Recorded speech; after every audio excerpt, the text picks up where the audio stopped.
Welcome back to the Take Off. We're here with a very, very special guest and a fellow financial influencer. Yeah. Ola, she produces fantastic content on investing, budgeting, and saving. So how are you doing today, Ola? Not too bad. Yeah. Just a bit tired. No, I'm Yeah, joking. tired. It's just been a long week and it's only Wednesday. Yeah. So, yeah, it's been a long week. Petrol shortage hasn't really helped things out. But, yeah, just busy. But I'm glad to be here. Very excited. Another studio little debut. So, yeah. No, it's crazy, actually, because talking about the petrol, it's been a bit mad at the moment. A bit. Okay, well, I say a bit. I mean, I haven't really been affected. Have you been affected by it? So I wouldn't say affected by it, but I did have to do like a 7 a.m. petrol run yesterday. Okay. But I live by like 3 main like petrol stations, so it's affected me going to work. It's affected, like you can hear the cars beeping from my house from that petrol station. Like it's just been chaotic. But I'm fortunate enough that I haven't really been affected. But I know some people, like I've got friends that work in who are paramedics, ambulances haven't been able to go out and all that stuff. So it's just been insane. Yeah, why do you think it's happening? Where did this come from? I literally didn't catch the memo. I don't understand. I don't understand what happened. Like, did I miss something? Well, I think the news is the biggest scaremonger. I think they did it last year with the petrol toilet rolls. Done it this year. They said, oh, there's a shortage of drivers. Yeah. All of a sudden people think there's no petrol, so everyone's just been running. I think where everyone's ran, more people are running. Then I'm thinking, oh wait, no, I need to run because I've got no petrol left. So it's just created this drama for no reason. But I've got a full tank now, so I can't complain. Oh my gosh, yeah, no, it's been a nightmare. Luckily, I haven't had to go and get petrol yet. I have to go soon, so I'm gonna have to, be in that 2-hour queue. I'm not looking forward to it. Yeah, I'm not looking forward to it. I'm not surprised. Oh man, yeah, you're very welcome on the podcast. So I always ask people this question, same question. You know the question. So what's your worst financial mistake? I knew this was coming. For me, I'm fortunate enough that I don't think I have too many financial mistakes. I think the only thing that I look back on, I'm like, oh gosh, like I started my investment journey during the first lockdown. So as soon as the stock market crashed, I made my first like £1,000 investment. Wow. Looking back, timely. Yeah, perfect timing. But I wish I invested way more. Okay, wow, way more. So I think I made a small investment in Barclays, and it was my first investment. But I looked at the graph, and at the time I think Barclays was almost half. Like their shares were like down half. So I thought, let me put a little bit in. Let's try it. Okay. When I tell you, I wish I put like 10 grand into that blooming Barclays stock and just into like the funds that I invest in at the moment. I wish I invested way more. So I wouldn't say it's a mistake, but on hindsight, I wish I maybe invested more. But again, at the time, I was a beginner, didn't really know what investing was. But yeah, that's my answer. Wow. What prompted that? Like, why? I know a lot of people got interested in investing, like, during lockdown and when it crashed. But like, why did you... What made you think, let me open a trading account and let me just put £1,000 in there? Good question. So I was at uni during the lockdown, I was still at uni, but I think during my placement year, I learned about investing properly. Like I knew, how stocks and shares ISA, lifetime ISA. So during that year, I opened up my lifetime ISA, which I could invest money in. But at the time, I didn't really have money to play around with on the stock market, so I didn't really think that was the best time to start. Yeah. And just a few months before lockdown happened, my friend was saying, oh, Ola, I've invested in these funds, like you definitely should do it. Again, didn't really have too much money at the time because I was still at uni, but where uni got cut short, I'd had a bit more disposable income. Obviously we had lockdown, so I had more money to kind of play around with, so I thought, let's do it. Let's do it. So I did, and never looked back. Wow, fantastic. I mean, lucky as well. Wow. This sounds like your investment might have doubled. I'm not going to ask you for details. No comment. Oh gosh. So what's the day in the life? Describe your day in the life, your typical day, being a financial influencer and, obviously your day-to-day job, how you balance the two. Good question. So day in the life of Ola. So if we have a day where we don't have any meetings related to all things money, Ola goes to the gym at 7 o'clock. Okay, wow. Goes to the gym before work and then works in the office 10 till 6.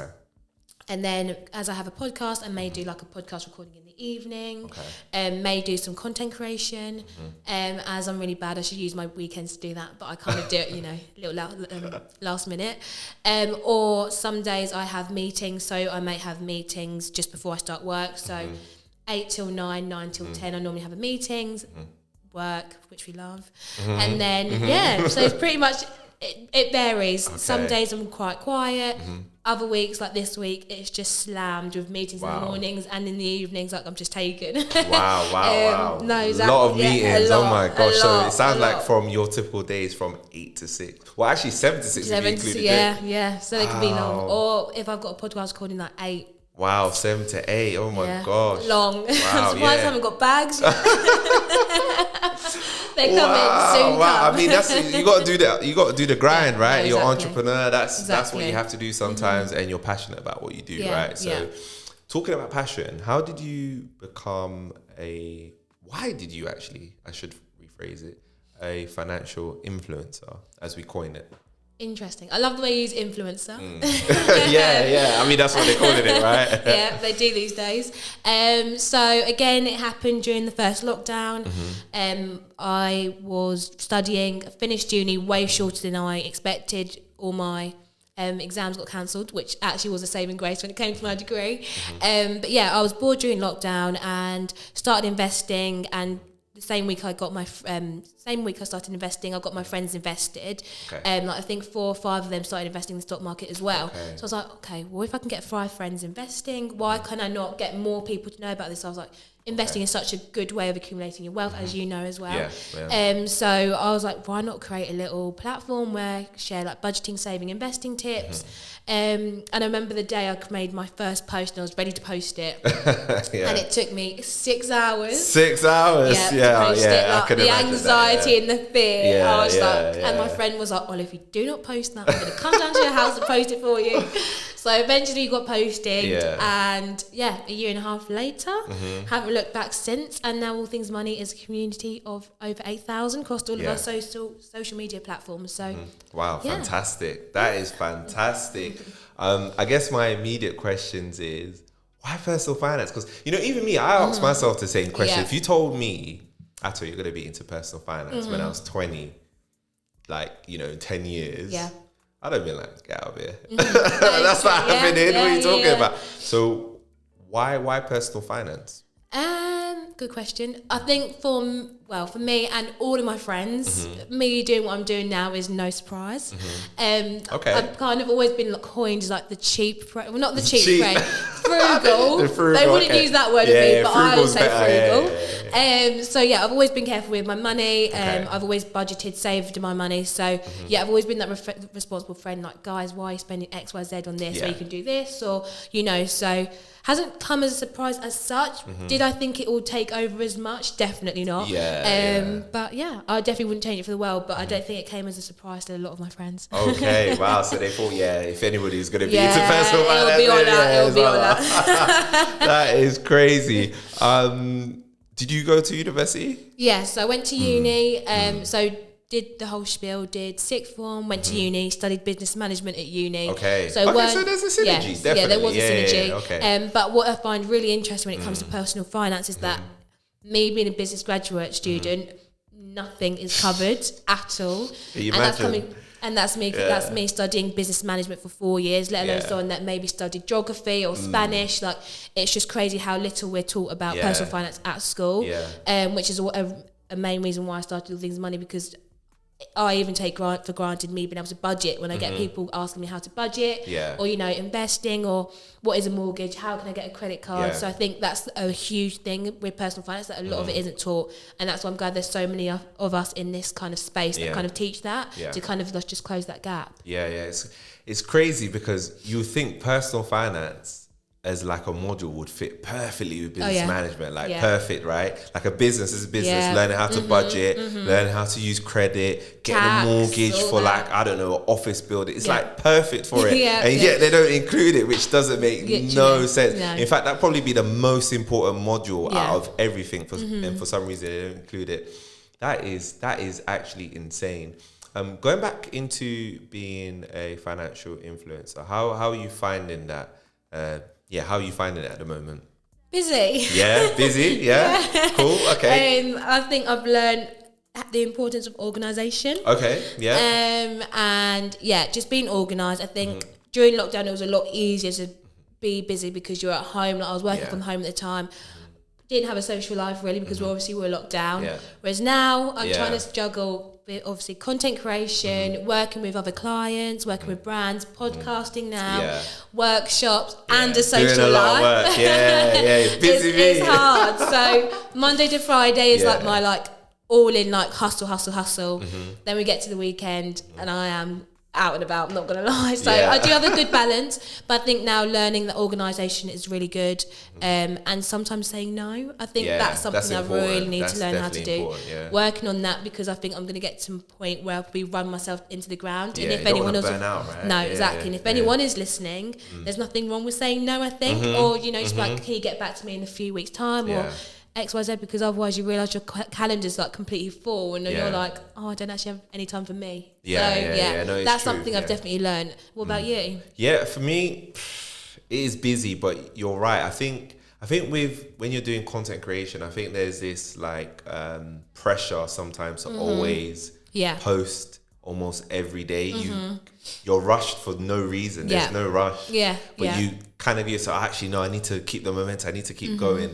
And I think after a while you learn, actually, when you're ready to post the content, you're ready, and you need to take, appropriate breaks. But for me, it's good. It is busy. It's busy as well, but I enjoy doing it. I mean, I could watch TV. I choose, should I create content I think is going to be valuable, or do I watch TV? Sometimes I watch TV. Yeah, of course. Most of the time, I prefer to do that. But I agree. I think sometimes it is important to say no. I had to say no recently to a company because I was like, look, I'm chock-a-block. I'm way too busy right now. Let's maybe touch base in a few weeks, and that should be normal for you. You should be able to say no, and not having to feel any pressure. But I think it's great. I think the balance is tough sometimes, but it's definitely great. Going back to your investing journey, can you describe very quickly what investing is? Because some of the listeners might actually not even understand what investing is. So I think investing, a lot of people overcomplicate it. Like I think there's so many people think, gosh, you have to be like an economics student, a business student to invest your money. Like I think everyone thinks investing like, whoa, like Wall Street, shirts, Wolf of Wall Street. Like it's just not like that anymore. Yeah, exactly. To put it simply, investing is basically buying a stock or a fund and keeping it hopefully in the long term. I'm a long-term investor, and just eventually sell it on for a profit if you're ready. So I think that's the kind of easiest way to put it. So let's say I bought a Topshop share when they were alive, and you hold that for a certain amount of time, and then hopefully that Topshop share accumulates over time, and you kind of have that, and it's an asset, and you can sell it on for profit. Yeah, that's fantastic. That's a fantastic answer. You're right. A lot of people do overcomplicate it, and we just need to keep it simple. I think, like you said, the simplest thing is just to think about companies that you are have an affinity to, right? If you use Instagram, Facebook, YouTube, Google, and that's it. Just start from there. Don't go deep diving, crazy, trying to learn all the jargon at once. Or all these like stock picks and all this. Exactly. Start simple, and that's how we both started. We both started really, really simple. I myself, I started with an investment fund. I did that for a few years, and then when I was comfortable, I had other interest areas. Actually, I'm interested in clean energy. What companies are in there? Oh, I'm interested in AI. What companies are there? And that's just how I sort of just started to deep dive. So what are you invested into at the moment? So I've got my main shares. So I've got the Barclays share that I shared earlier. And that's my favourite one. I'm not going to lie. We're up about 80% right now, which we love. And then I mainly invest in funds, so index funds. I'm invested in the FTSE 250, S&P 500. Nice. Those are my two that I regularly invest into. Those are diversified, great diversification. And then, like you said as well, like now that I've got more comfortable, I've got my own like trading 212 platform portfolio. So I've invested in like a few little mini like investments like Tesla, Amazon, Tesla to do. I was like, let's try a little bit. Like I own a bit of Tesla, guys. Amazon. What else have I got? Got a few. I've Good just picks, kind though. of like, yeah. In my opinion, yeah, good picks. Yeah, wow. But those are like my little fund shares. I don't think I've got more than like £100 invested in each of them. Just because for me, when I talk on all things money, only invest money that you're particularly don't particularly mind losing, especially when it's high risk like those kind of shares. So I don't have much invested in that, but I am still a shareholder. Just saying. Okay, no, it's sick to say that you're a shareholder, right? It's mad, isn't it? Yeah. I'm a shareholder of a company, yeah. Tesla. People thinking, I said that one day on Facebook, you're a shareholder of Apple? Yeah, I am. It's prestigious, right? Oh, man. So can you give some quick and easy steps on how somebody can get started into investing, like really easy? Because a lot of people don't know where to start and how they can get started into investing. So my first tip would be to create a budget. I think that's the complete fundamental with anything with personal finance. So like just work out firstly how much can you afford to invest. Can you afford to invest £5 a week, £100 a month, £500 a month? Work that out first. And again, like I always say, only invest money you don't particularly mind losing. Starting with that and then finding a platform that suits you. So are you someone that is completely like clueless about the world of investing? You can pick a platform which is a robo advisor, which would do the investing for you, or you can do pick a do-it-yourself platform. So you pick your shares and your index funds yourself. A lot of people that I kind of that follow me usually go down the robo investing route, which is completely fine. As again, you don't do anything but invest your money. So I know there's a few people that do that. It's easy. Right? So, rather than doing that than nothing. You know, So you've got platforms such as Wealthify, one of my favourites, one of the lower end platform fees. You've also got Plum. You've got off the top of my head, you got a lot of robo investing those are platforms. two good ones. They're really good. And you've also got some do-it-yourself platforms such as Vanguard. That's what my stocks and shares ISA is with. You've also got Hargreaves Lansdown, Trading 212. So there's loads of different platforms out there. But if you're looking to find a really good comprehensive guide on which platform you should choose, Martin Lewis has a great breakdown on his website, and I always kind of direct people to that. Just because there are so many options, but he kind of brings them all down together.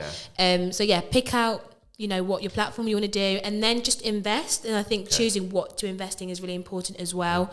So you can pick a stocks and share stock even, which is like an individual company like we mentioned, Tesla, Amazon, eBay, Airbnb. That's another one I'm invested in. Airbnb is nice. Or you can invest in an index fund or an ETF, which is a collection of different companies held into like a little package.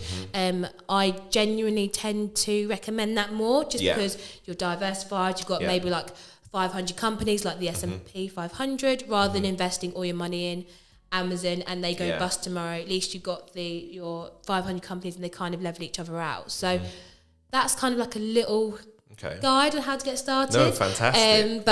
Just keep your portfolio diversified. So even if you want to invest in these individual companies, maybe invest in a number of them. So then again, you're putting your portfolio is diversified, or invest in an index fund or ETF. Awesome. Fantastic answer. Really, really clear. Thank you. I could easily follow that. I was just thinking, a lot of listeners don't even know what index fund is. Is there an easy way for you to describe what an index fund is? Yeah, of course. So an index fund, essentially, the easiest way to kind of share is an investment you make into, and the index fund may be a collection of different companies. So like I mentioned earlier, I invest in the S&P 500. So the S&P 500 is 500 companies, American companies that I'm invested in. So like for example, if let's say Tesla's in that 500 companies, if Tesla goes bust in that index fund, at least I've got 499 other companies hopefully staying afloat. Whereas if I had Tesla just invested singularly and they went bust, then that's all my money gone. So an index fund is a number of different companies held into one investment, and that's probably your safest bet, I would personally say. But that's the kind of simplest way to kind of put it. Fantastic. Couldn't even explain it better myself, to be fair.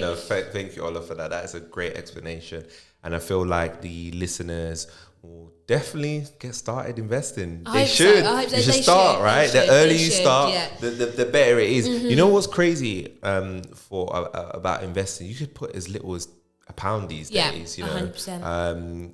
The the books I've been reading, investing started out as like this elitist kind of thing. Yeah. You could only really invest if you basically had connections with like bankers and stuff like that. These days, all you need to do is just have the app and you can invest. And a lot of people are missing out on it or don't even know about it, which is crazy to me.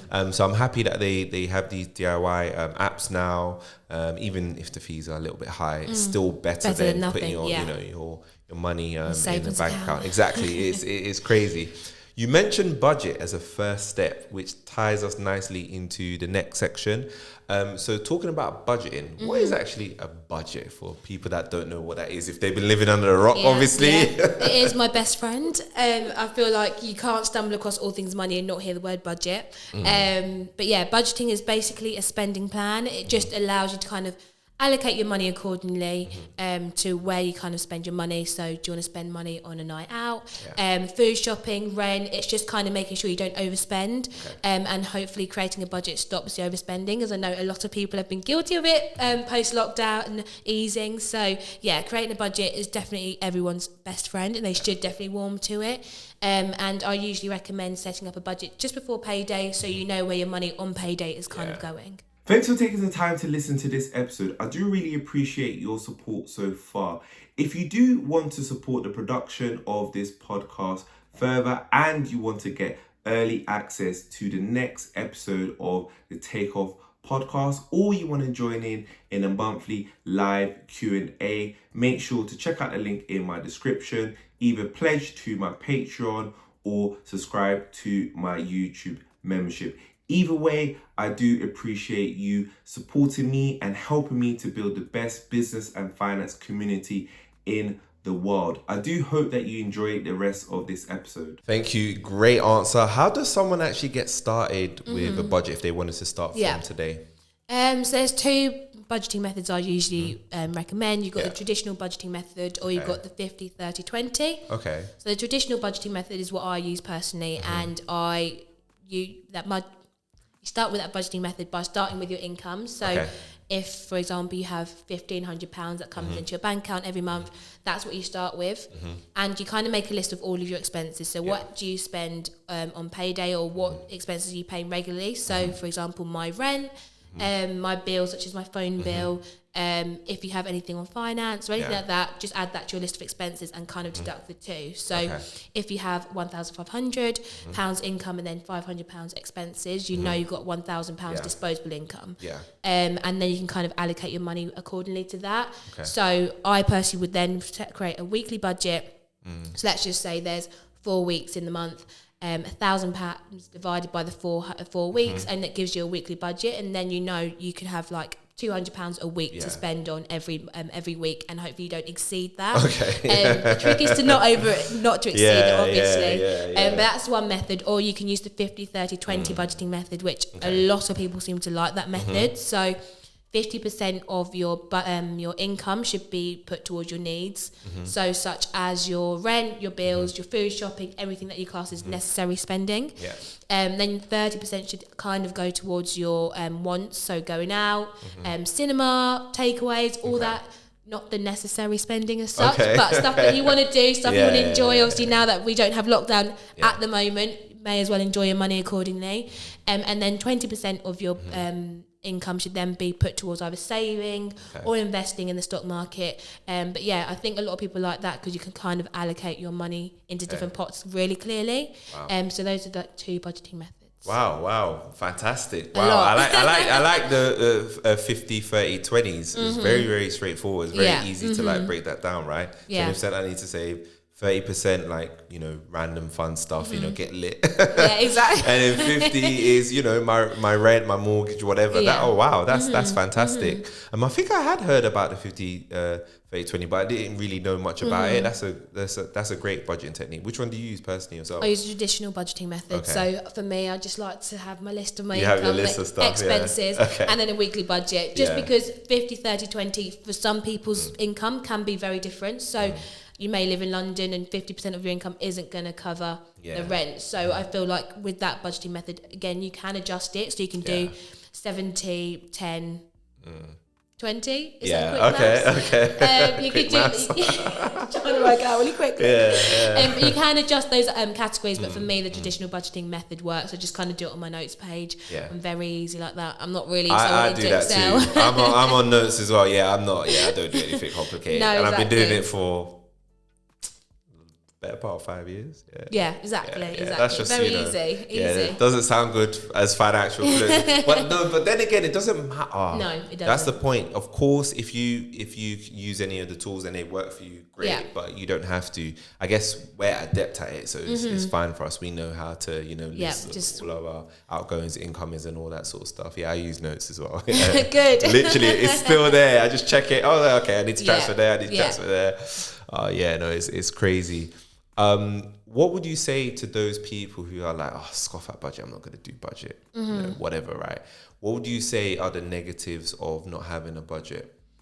So one of the negatives is obviously overspending. So I know for someone like me, I've got a graduate bank account, so I've still got an interest-free overdraft. So obviously one of the negatives of overspending is the possibility of debt. And obviously I always preach on all things money. The last thing you want to do is end up in debt. Obviously, I know in some circumstances it's unavoidable, which is fine. But if you're in a position where you can budget and try and stick to it well, then obviously you reduce your chances of overspending and ending up in debt. So that's one of the main, obviously, downfalls of not budgeting. Also, you also may find yourself just buying unnecessary things. Like if you don't realise... Fast fashion. Exactly. Yeah. So if I know I can only spend £100 this week, for example, I know, I can't afford £100 splurge on Boohoo or Pretty Little Thing because that is my budget for the week. Then if I spend that on clothes, Ola ain't eating for the week. So that's one thing you will also find as well. So I think it is just always good if you can to set a budget. If you don't stick to it every week, it's not the end of the world. I'm not going to sit here and say I stick to my budget every single week, but it's just making sure you have at least a rough spending plan. And if you realise by the end of the week, by the end of the month, that budgeting plan didn't work, okay, you look at your finances again, readjust it, and go again next month. Don't be disheartened if you haven't stuck to it. It's not the end of the world, but obviously just to have that kind of plan to kind of as a rough guideline, it's always a good idea. Yeah. It's crazy the amount of people that just do the YOLO, get lit, and then they're living paycheck to paycheck, or they're buy now, pay later, which is spreading everywhere. Really, everywhere has lot, it. I don't think it's going anywhere. I think that's going to be around for a while. So I feel like it's more imperative to budget because like everybody's trying to get you to debt. Yeah, everybody's trying to get you to debt. Literally. Everybody's just trying to get you to spend, and there's nothing wrong with spending. We're not saying that, but like, if you want a certain life, which I imagine a lot of people want a certain life, they're like, oh, I want to live in this big fancy house, swimming pool, blah, blah, blah, blah, blah. Yeah. But they don't want to have the right financial habits. I find that quite interesting. Like, they want that life, but they don't understand that the person that has that life is like more than likely a disciplined person. For them to get there. Of course, yes, some people, are bad with their money at all levels, but more than likely that person that's gotten there, they're disciplined with their money out. I don't know why people think that budgeting is boring. What would you say? Do you think budgeting is boring and you're restricted and you can't have fun and you're not allowed to go out? I mean, you told me that you went to wireless, so clearly budgeting is working for you. No, exactly. I wouldn't say. I think the idea in talking about budgeting can be boring, which is why I think I've created All Things Money to kind of reinvent the wheel to think, actually it's not boring. It literally takes 5 minutes. It's so quick and easy to do. And you realise once you've got a budget, you realise how much you can spend. So for me, it was my birthday last weekend. I had a budget of like £100 for the weekend. Some people may think that's too little, but I mean, I was lit. So I think creating a budget makes you realise how much you can spend and how much fun you can have. I'm very fortunate that with my budget, I actually don't scrimp on anything. Yet my friends still call me the cheap friend, but really? I genuinely still have a good time. I went to wireless. Went to 4 festivals this summer.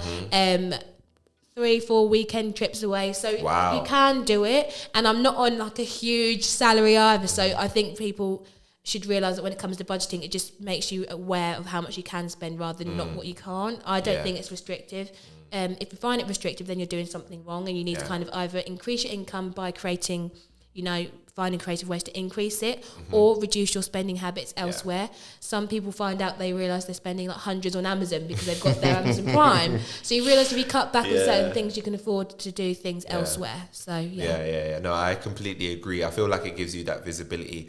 I remember when I used to, do the nights out in Shoreditch with my friends, spend over £100. You don't realise at the time. You just go to the bar, and then you check. Wait, hold on. I should have more money than this. And then you check your account and you're like, oh my God, you start counting McDonald's, the chicken shop, the Shoreditch, the Uber, all of that stuff. And you're like, oh my God, I'm spending way too much. Like you said, it's not about like restricting yourself. It's just like being like, hey, actually, these are your habits. This is what you're doing. It's just all about identifying what your habits are and actually, is this a habit I want to have? No, maybe actually I just want to sort of get rid of it. So budgeting, I definitely agree that it's not as boring as it is. And you're right, like you're making it way where it's more accessible. Yeah. It's more accessible to the everyday person. Because I feel like a lot of people, when they hear like budget, personal finance, all this sort of stuff, boring. they're like, oh yeah, it's boring. Oh, it's complicated. Oh, it's jargon. Oh no, I don't want to do it. So I completely agree. So we're moving on to a new section. This is a very new section. We have never done this on the podcast. First one. Ola's the first one because she's a fellow financial influencer. And I thought it'd be interesting to ask her a few questions. I'm going to call it, what would you rather, right? Okay. Actually, shout out to BuzzFeed for this. I actually stole it from them. Love that. They had these questions. These were great questions. Yeah. So I'm going to just hit you with it and go for the first one. The first question is, would you rather a job you hate with a really high salary or a job you love with a below average salary? It's hard because I was talking at work today and I was saying how much money do I need to be really happy, and I said like maybe like 2 million. 2 million. But then I realised 2 million doesn't actually cover much. So really, oh my god, no, it doesn't. 2 million doesn't cover much. No, I thought it would, but we looked at house prices in London, and I was like, okay, I'm gonna have to increase that. Okay, but.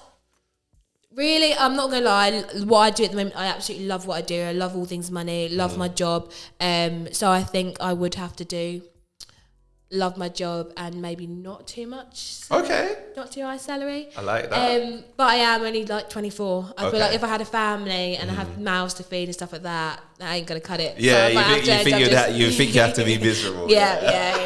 The kids want to drag me down, so I don't think my job could be much worse. Gosh, yeah, there's so many people that right now they're definitely miserable on a higher salary, and I mean each to their own. I mean I'm not. There's no judgment coming from me. No. Like I feel like people should do whatever's like best for their situation. Definitely love your answer. Follow your heart. Do what you love. Yeah.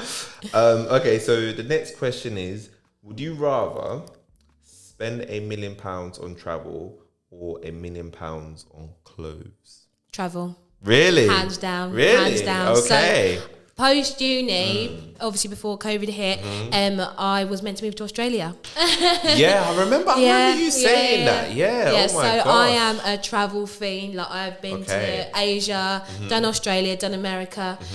So if someone handed me £1 million to go traveling, I'm off. Oh my Tomorrow, gosh. I'm packing my bags. Oh my gosh. Yeah, I will definitely choose traveling. Yeah, travel. The experiences, I can remember the experiences. The clothes, you forget the clothes after a while. Yes, they do make you feel good, but traveling, you can remember. The memories, the photos, exactly. Oh, you're giving me like travel FOMO right now. What happened to Australia? Why did that stop? COVID. So really? I couldn't. So their borders are closed. Had my one-way ticket booked and everything. Oh my god. Flat secured, but yeah, the borders were closed and. All things money. I'm in this position with all things money that I can just pick up sticks. I mean, now you can do it from there. One day. The hours would be a bit mad, but you could just be like, I'm in Australia now. Yeah. Set up another branch in Australia. So the next question was, this is an interesting one. Would you rather go back in time to fix your biggest money mistakes or look into the future to find out where you end up? Well, like I mentioned in the beginning, I haven't got too many financial mistakes, so I definitely would maybe have like a little peek into the future. Yeah. Hopefully see if you myself got with that like 2 million. my that 40 million. Is that how much you're budgeting? No, well, I would like at least like a good 15 million. I feel like that would 15 million. That would scratch the surface. Why do we need 15 million, please? I'll show you the house prices I was looking at, and then you'll understand why. Oh my God. What are these 10 bedroom houses? No, I was only looking at East London. Really? Yeah. Wow. Oh my gosh. My ambition is so, you know what, at one point, it's kind of embarrassing to say. No, it's not really embarrassing. I wanted to have 27 billion. See, and you're judging me. Yeah, I know. It's crazy because the 27 actually is the day of my birthday, and I was like, I want to be a billionaire, so like let's just 27. make it. Let's just do 27 an billion. easy And now 27 billion. I don't even want. Not that. If I have it, great, because then I could just help people out with it.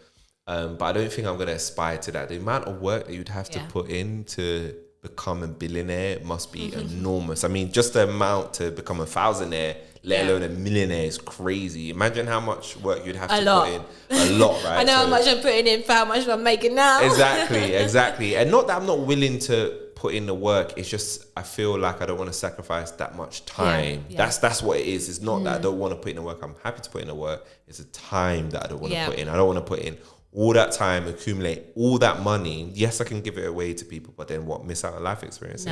No, thank you. Thank you for answering the questions. You're welcome. So this is the end of the podcast. What have you got next, Ola, for all things money?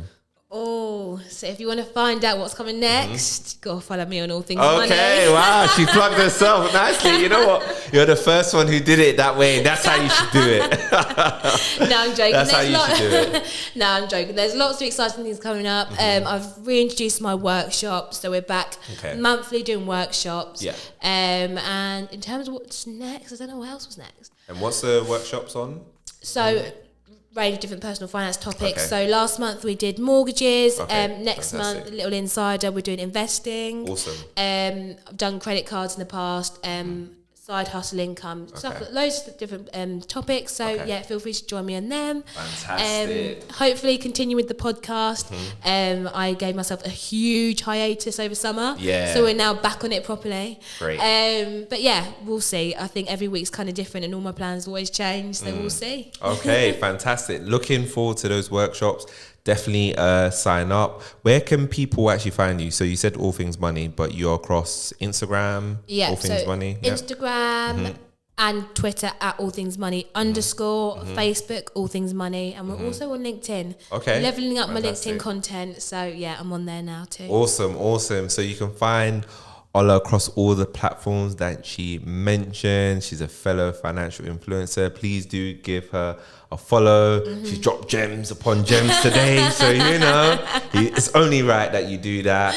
And, lovely to have you today. Thanks so much for, taking all the listeners through what investing is, what your journey is as a financial influencer, budgeting and answering those questions at the end. I think I quite like that. I might keep this in this segment. I like that. We'll see what happens. And it's very interesting from like a personal finance point of view, because you're educated in that. So you think about it a lot more rather than somebody like, maybe, again, I'm not dissing anybody, but when I feel like when you're not, you don't have that understanding of personal finance, maybe you're not considering some of these things, but it's very, very interesting.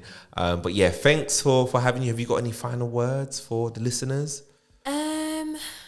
Create your budget, especially before Christmas. Christmas is approaching, Black Friday's approaching, guys. True that. Either close your eyes or create a budget. I love that. Close your eyes or create your budget. What a way to end the podcast. Thank you, Ola, so much for joining us today. You're welcome. Thanks for listeners. Thanks to watchers. And we'll see you next week.